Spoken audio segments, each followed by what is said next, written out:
Hello everyone and welcome back to another episode of the CoachCon Podcast. So today this is going to be another solo episode and we're up to episode 22. 22 weeks, 22 Mondays in a row. That's how long this has been rumbling on. So it'll be a little bit of a shorter one today. Again, I'm on my own, so just kind of want to get into a few different bits, and this actually goes on the back of a little bit of content that I've made recently and a few conversations I've had with clients and things like that. And it's around essentially a little bit of discipline, but also the thing of my routine, what I'm doing, my own sort of early morning routines and that kind of thing. And hopefully this is going to help you a little bit, give you a little bit of a kick just to get going. Something that I've learned from one of my mentors, Dudley Dixon, is about building identity. And at first I was a bit unsure, you kind of think, oh, is it one of them sayings, things like that. But actually it's really true what he says about it. And I'm going to touch on that a little bit today and go through a few different sort of talking points that we can get into. So this is kind of, again, for folks that are maybe tired a little bit, maybe doubting themselves, and maybe still making a good fist of things, and certainly I've been there a lot with my training and my journey.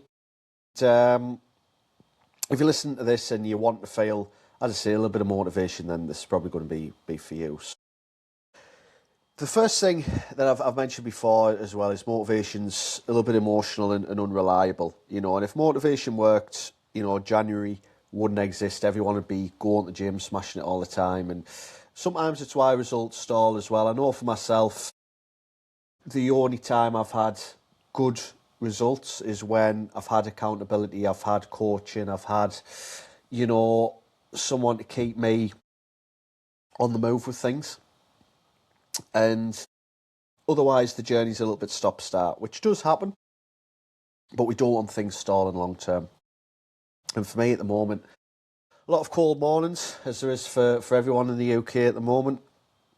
I'm still getting up at 5, getting out, getting steps done, doing what needs to be done. Things like the food prep, even just the annoying tasks, like you're setting your creatine electrolytes up for the day and stuff like that, taking your supplements on the morning, like just basic stuff that these 1% add up and move us forward long term. And a lot of the time it's things like doing food prep where I'd rather not be doing that, weighing out Greek yogurt at 5:05 in the morning and messing on like that. But you do it anyway because these things add up, these things add to your day, they don't take away from it, A lot of the things as well, and something that I want to touch on is, I don't train because I'm super motivated. I train because that's who I am. This is what I want to do. I want to get in better shape. I want to be a good coach, a good PT, mentor to people, whatever. I want to lead by example. And, you can't be a fat PT, you can't be a fat coach, You've got to have some sort of identity in mind. Being the fat lad who got in good shape, ended up doing ultra-marathon, half marathons, a triathlon, photo shoot, maybe something a little bit bigger in 2026, but I'm keeping that under wraps for now. And that is about identity, and that changes everything. One of my old identities, if you like, was, I'm trying to lose weight. Now it's the thing of I'm someone who trains, gets the cardio done, eats with structure, It's for example, you don't sort of debate brushing your teeth on them on. You don't not show up to work. That's things that you have to do. The goal is to make fitness and lifestyle fit in with what you're doing, make it a strong part of your day. Discipline isn't something that you force. I think it's very much something you become, and that's definitely been the case for me. And every morning that the alarm goes, or if I'm up before the alarm, and you do that old thing if you get an extra sort of few minutes before your alarm goes off, and it's still hard to get up. Like, you never sort of get used to that, especially obviously you maybe a little bit hungry because you fasted obviously through the night and things like that. And it is hard, it is a hard path to be on. But like I say, do you want to be someone in 6 months' time that's in great shape and on holidays and you're confident on the beach, you've got your top off, you're joining with your mates, whatever it is, you feel confident, you feel good in yourself, or do you want to be, the fat bastard that, you know, stays in the hotel and does nothing, or doesn't even go on the holiday, or doesn't feel good, doesn't sit by the pool, won't go in the sun, all that kind of stuff. Who do you want to be? And for me, I want to be that guy that is confident, in good shape, and that's what I do. That's what I try and do every day and work towards, because that makes me feel good. When I'm in good condition, my life's better, ultimately because I'm in a better place. That helps me make other people's lives better rather than dragging them down with my problems and things like that. If I'm good, if I feel good, then I know I'm a lot better to be around. So December can often expose bad habits. We're in the coldest time of the year. Obviously, it's hard getting up. We've had, plenty of rain, wind. I think there was a little bit of snow earlier in the month, back end of November. And this whole thing, you're full of excuses every year. You can always be saying, I'll start in January, and this keeps people stuck for years. I know before becoming a PT and going on this path for the last 4 or 5 years, it was the thing of, December's a bit of a write-off. There's only 25 days really in this month, you kind of get lost off of the days, and, you're snacking and you're picking at stuff, and you just write it off the whole month, and you don't get back into things on the 2nd of January. You reset and you have a think about it and procrastinate a bit more, and then you skint off Christmas so you can't get stuck in. And the list goes on. Suddenly it's about February by the time you realise you want to do something.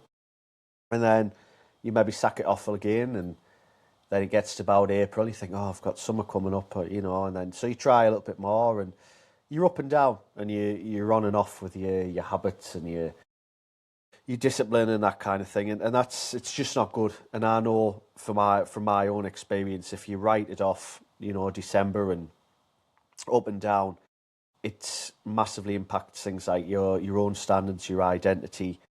All we need is a little bit of momentum. We don't need perfection. There was a guy joined me the other day. It was on the 13th, so this is actually getting filmed the 15th, the day it's going out. We were saying, we've got to build a little bit of momentum before Christmas. We're going to have a good Christmas. Have your Sunday dinner, have your Christmas dinner, have your pudding, whatever. But just let's not take the piss. Let's not go mental over this winter period. We can still enjoy ourselves. We can still get stuck in, enjoy things, but it's going to give us that momentum. We're going to get a few habits. We're going to know the layout of the gym. We're going to know what machines we use and that kind of thing. So when January comes, we're straight in. There's no problem.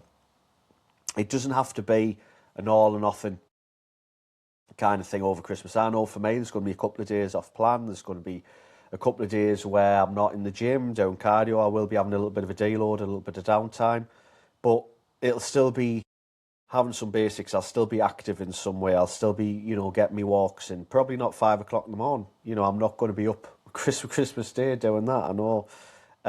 But still going to be showing up and doing what I can. There's no sort of months or downtime or anything like that ruins progress. But quitting altogether, that's what does it, And something that I think is quite useful to touch on as well is we can often feel very behind on like a fitness journey. You can see people doing maybe better than you. You can compare yourself to others. Social media can be very good in terms of inspiration, but it can also drag you down a lot as well. And you can often feel very much behind. I know that I do. I know that for me, I picked up my first weights at a very young age, but officially I was sort of training from about 16. I'm coming up 30 now, and I sort of think, 14 years, and obviously there's been downtimes, there's been times where I've quit, I've gotten obviously fat, and that's what shaped my identity as a PT and coach, and it's probably a good thing to go through that, as I know that's helped me become a better leader in my field, I suppose, a better coach, a better leader, and being able to impact people more because I can relate to them, and my demographic of client typically is the fat guy that wants to get fit, and that's totally cool because that's what I understand, and it's important to coach what you know and not be picking at things that you don't know enough about. But sometimes it is hard, and I think, well, if I hadn't wasted some years in the 14 years or some months, if I'd been more consistent, or if I'd applied this mindset I've got now to the last 14 years, maybe I'd have been further along. Maybe I could have been a proper athlete by now. I could have done a lot more with myself. I've still done pretty well. I've turned things around, but it does get to you. And with that, it's important you compare yourself to who you have been even recently. So I take pictures pretty much every week, and I'll look back to the week before, and sometimes I might go back to even a month before, so I can get a bigger picture of like how far things are moving forward, how much the waist's coming in, how much better my shape's looking. And that's what keeps you going, that kind of momentum. That's what gets you going. That's what gets you through the tough days. Don't be sort of feeling too much like you're behind. You can always start. You can always try again. And that's important to remember. And I know myself, I've had to do that numerous times, particularly after mid sort of lockdown when gyms were first able to reopen. I think we were able to put some kit outside. You weren't allowed to train indoors or something. There was some stupid rule. And, one of the local gyms put a few bits of kit outside and charged people a fortune, and we all went and trained outside, which was great. But it got me back into that. But I remember seeing a couple of pictures at the time and thinking how much I'd slipped, how much I had fell off. And that's hard. And it's hard to accept that. It's hard to acknowledge it. But when we do, once we take some accountability, then life gets better. Things get a lot better. You accept it and you get on with it. Sometimes we can't always accept the hand that we're dealt. It's hard to take that. And the choice is, it's how we play that hand. It's how we actually come back from it. I have been overweight most of my life. I admit that. I've only been in good shape probably the last maybe couple of years, if that. And I know I've been a lot sharper recently in the last few months. But again, I use that to help shape me as a coach. The times where I have fell off, the times where I've messed up, not being as interested in training and things like that. Maybe used bits of injuries as excuses in years gone by, like, my knees ache, so I can't train legs properly, so on. Yeah, you use those things, but it's about accepting that, yeah, you've done that in the past, but that doesn't have to be who you continue to be. It's very normal to doubt yourself, and I think it's very normal as well to have some body confidence issues, some body hang-ups. I know for myself, that's something that's difficult. I still have a very difficult relationship with the mirror, despite, me posing and me flexing in ultra flex in the posing room and the pictures and the filters and the downlighting on Instagram.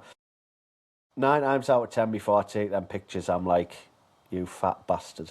You don't see how far you've come. And yes, there's obviously them pictures that I share, and some of them I might look all right, but before I do, before I take those pictures, there's a mental war that goes on. I do have to remind myself that I'm not the 60 pounds heavier that I was when I was first, doing this kind of stuff. When I was first taking some pictures in there, when I'd first kind of realised, hey, I fell off the wagon a little bit. And with that as well, even as a coach, a couple of years back, there had been a little bit of a slip. There had been a little bit where I was focusing so much on the business. I was still using sort of my old transformation pictures, that kind of thing. And I realised I'd fell off a little bit. And that happens. Life can take over. Life can get a bit mental. And again, we accept that. We set some boundaries and we better ourselves. And confidence will come after action. So once we take accountability, once we get to work, so the action, the confidence will come back.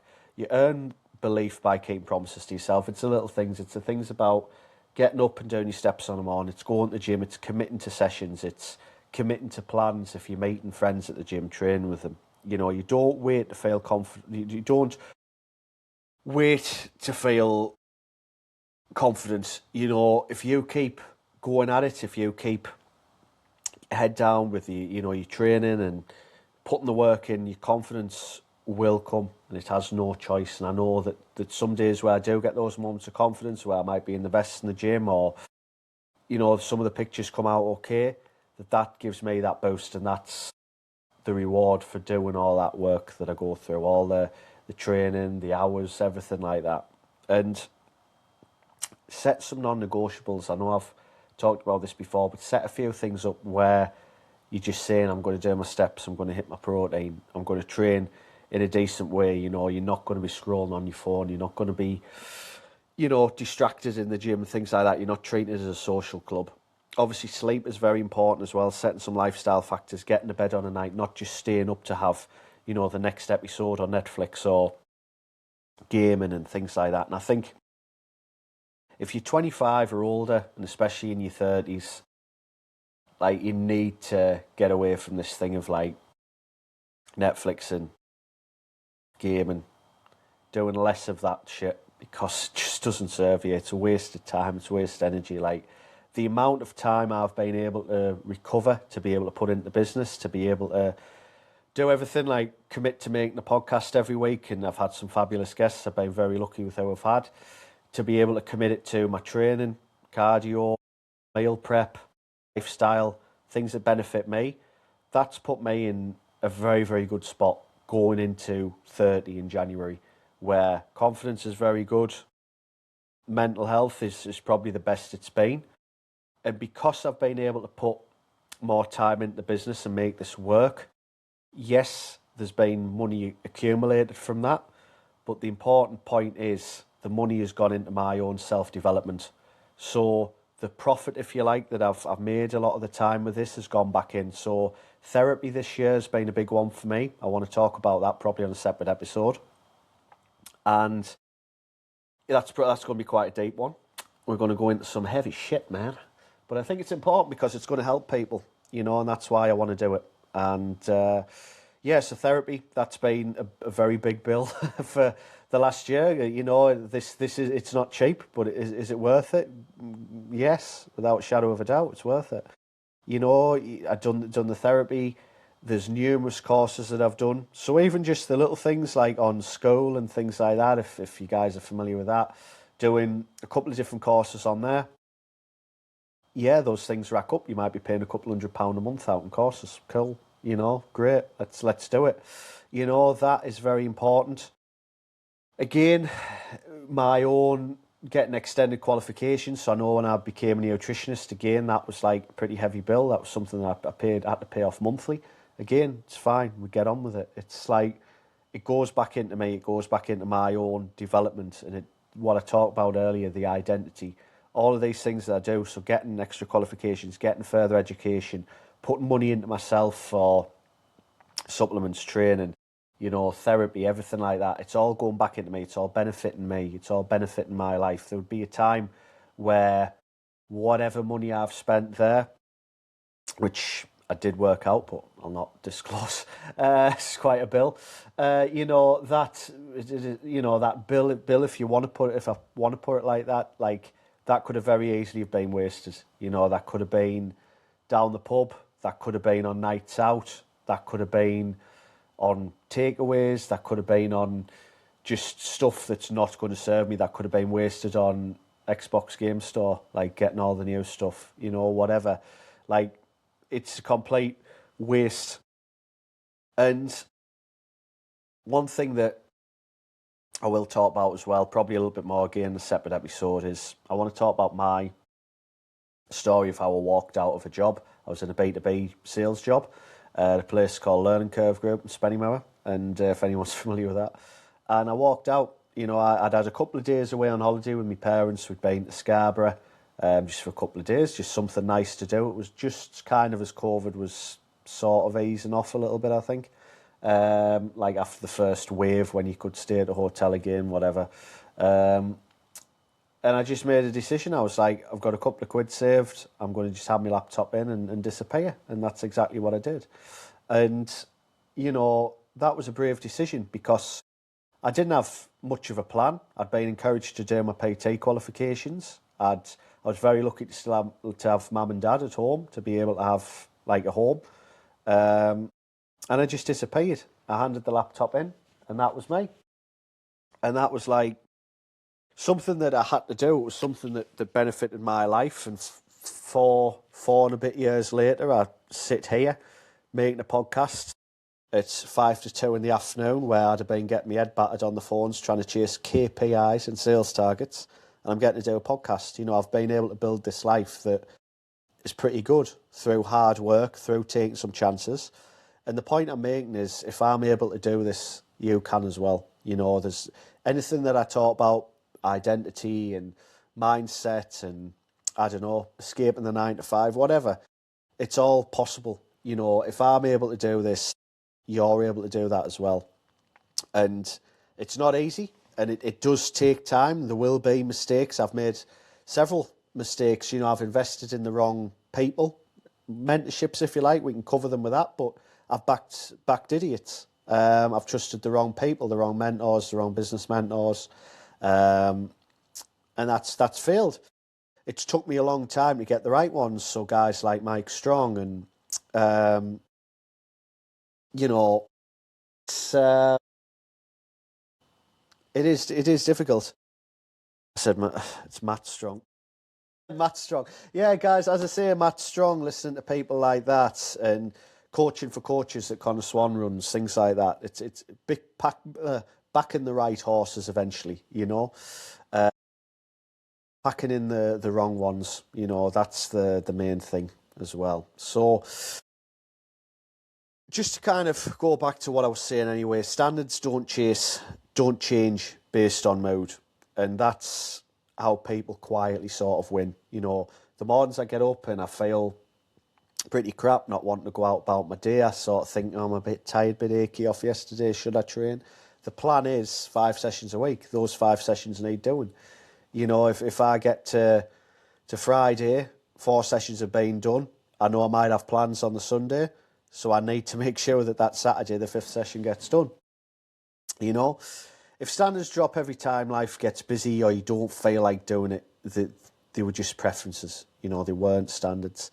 And that's something that I've done numerous times. Of course, there's times where I've been, you know, rolled over and hit snooze. You know, of course I've done that, but not recently, not for a long time. And that is why I'm doing all right. That's why business is okay. That's why physique's in a decent spot. Confidence is good. Mental health's good.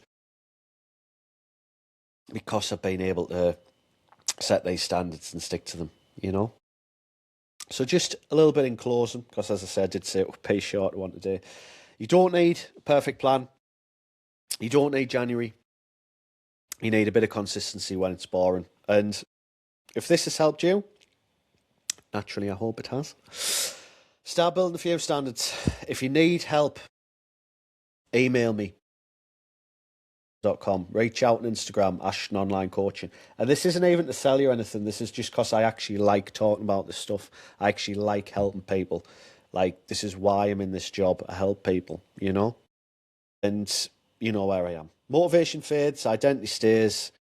Decide who you are, who you want to be, then act like it. So, without further ado, we should leave this one there. Pleasure as always talking to you again. Probably another solo one maybe next Monday. I am trying to get a couple of guests. There will probably be a little repeat of some guests as well, which will be great because obviously we are now about 5 months down the line, which is pretty cool. So, that's right. We'll leave this one there. God bless. See you in the next one. Take care.